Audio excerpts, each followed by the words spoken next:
Where is America? Sounds like a simple question. Maybe it's not so simple. This is a video from Jay Foreman. It'll be linked in the description down below so you can check them out further. And this is a Discord suggestion from Gladius. Basically, my interpretation, you have North America, you have South America, right? Those are two continents. It's a beautiful place. And I think the name is part of it because it's the United States of America, where I live. That's the full name. And then Canada and Mexico border us, right? North and south. And people from Mexico, Mexicans, people from Canada, Canadians, it's smooth, right? But I think Americans, United States of America, Americans make sense. A lot of people I've seen commented think that doesn't make sense. Why? I'm not really sure. United Statesians sounds kind of dumb, right? Americans just flows better. I don't know. What do you guys think? Let's see what this video says. Here we go. America. America. America. America. America. Americas. Americans. Americanos. American. Americano. Amerigo-round. Amerigo Vespucci. And Italian. Welcome to Map Men. We're the men. And here's the map. Map Men, Map Men, Map Oh my God, this is awesome. The United States of America is a 5-word country. States, United, the, and of are all self-explanatory. Yeah. But the America part makes a lot less sense than you might think. As we all know, America was discovered by Christopher Columbus in 1492. And discovered is the right word because there definitely weren't people living there already. And it was definitely him who discovered it, not the Chinese in 1421 or the Vikings around the year 1000. The China theory is heavily debated. And it was definitely the United States of America he discovered in 1492, not some Caribbean islands. Good to be clear. But although Columbus had reached a new world, he never reached the realization he'd reached it. He'd set out in search of an alternative route to the spices of the East Indies and wrongly thought he'd found one. Right. And so he named the Caribbean islands the West Indies because he'd sailed west to find them.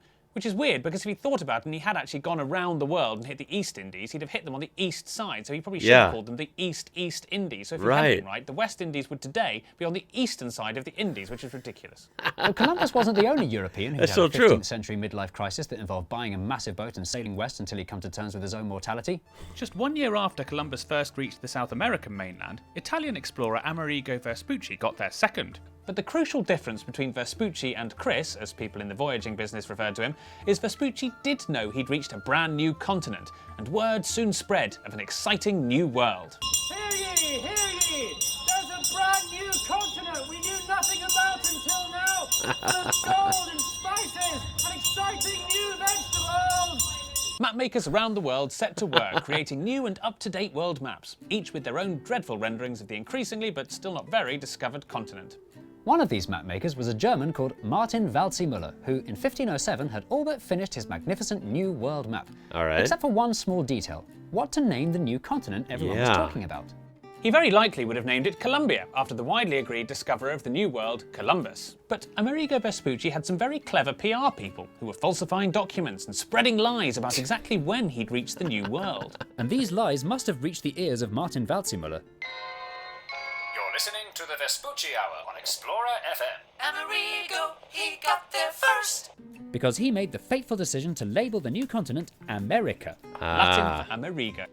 Wälzimüller published his map complete with an unnecessarily long Latin title. Oh my God. Complete map following of Ptolemy, the tradition, and of Amerigo Vespucci, of others, also the illustrations. If you zoom into his map and look carefully, you can see the little word America. Oh, wow. Let me see this map again. Look at that. Wow. How fascinating. Yeah, the Americas look quite different, don't they? They're looking like they were on a diet. Real slim. And look carefully, you can see the little word America. It's a lot now missing. Called modern-day Brazil. It was the first time that made-up word had been used anywhere by anyone ever.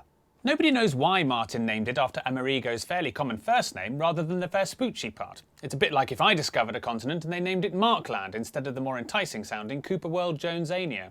One part of the New World that Martin clearly didn't give much thought to was this bit up here, which he drew super small and super inaccurate. Yeah. So it may surprise you to learn the inhabitants of this area were the people who, centuries later, cared the most about this map. Fast forward 500 years to the 90s. Oh, yeah. Throughout the 90s, the United States tried desperately to get their hands on Wälzimüller's map.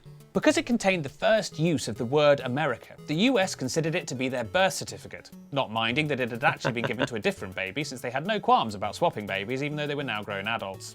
At the time, Wälzimüller's map was sitting in a drawer in the private collection of Prince Johannes zu Walburg, Wolfegg und Waldsee in Germany. They wanted it so they paid $10 million for it, making Waldseemüller's map by far the most expensive map Wow. in history. In 2007, the map finally earned its wrongful place on display in the United States Library of Congress. How a library was able to raise $10 million, we can only guess. So how come America got to name itself America? You'd think that writing the Latin word America on Latin America would mean America should describe Latin America. So why is non-Latin USA allowed its A at all? Part of the reason is that they achieved independence before any of the other 34 American countries. In 1776, the 13 colonies that had been known as British America used their rifles to shotgun the name the United States of America. Over time, the long name The United States of America got shortened to just America, which is how the English-speaking world almost exclusively refers to the United States today. And as you might expect, or if you're an American, as you might never have given any thought to, this annoys a lot of people. Whom does it annoy? First, Latin America.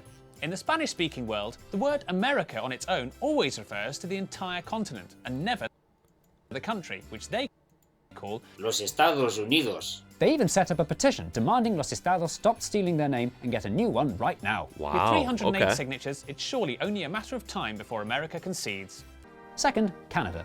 Canadians resent the USA arrogantly naming itself after them. So that is interesting because depending on where you are, your education, your perception of things is obviously different. And I guess I've heard that before, that in certain places, it's just one giant continent, America. Whereas I was always taught that there's North America and then South America. That's really interesting to hear. Their shared continent, but not as much as they resent being mistaken for Americans by people who can't tell their accents apart and confuse them with people who serve cheese out of a spray can. Third, British people. That meme is so beaten to death, the cheese in a can thing. That is hilarious. Oh my goodness. Couldn't they just keep calling it British America? It had such a nice ring to it, if you're British. Fourth, No. Chris Columbus. If the Americans do insist on naming their continent after a European explorer, Columbus, lest we forget, was actually there before Amerigo Vespucci. As it is, Columbus had to settle for the US capital, a province of Canada, another country, countless other towns and cities, and a national holiday. Poor guy. And lastly, Amerigo Vespucci himself, who died never knowing these new lands were to bear his name in so many confusing and overlapping ways. So, if the United States of Americans did want to change their name, what on earth could they change it to? Any attempt at a rebrand would come with its own controversy, and of course it's Oh my hard God, to look at imagine these. patriotic Americans ever actually voting to be called anything else. Turtle Island, Lincoln Land. Oh my God. As someone from Illinois, yeah, we see Lincoln slapped on everything. And Lincoln was not even born here. Have a nice day. There you go. Even though it That should be the new title right there. North Mexico. I like that one would come too. with its own controversy, and of course it's hard to imagine patriotic Americans ever actually voting to be called anything Fredonia. else. Oh my God. Even though it appears that the US Library of Congress spent $10 million on a map that suggests its country gave itself the wrong name, it looks like the USA of America will go on calling itself America for many years to come. Classic America. Well, there you go. That was pretty funny. That was the first time I've seen this channel, so pleasantly surprised. I will be checking out more of their stuff in my own time. That was funny and nice and quick and to the point. It's just kind of funny, right? Kind of random history with the name America. And I just have a feeling it's going to be something that a lot of people just won't agree on. It is what it is. I guess it's an interesting position to be in because as someone who grew up here in the United States, it's just going to be hard to break whatever you're used to after saying it your whole life, right? So, yeah, It is kind of funny, though, because it has a lot of names, I guess. Because when I refer to this country, I usually say the U.S., rarely. Sometimes I say the USA. And then, of course, in full name, I say the United States. Now, I rarely say the United States of America. I guess that's because most of the time I would be talking to someone locally. And usually, they know what country we're in.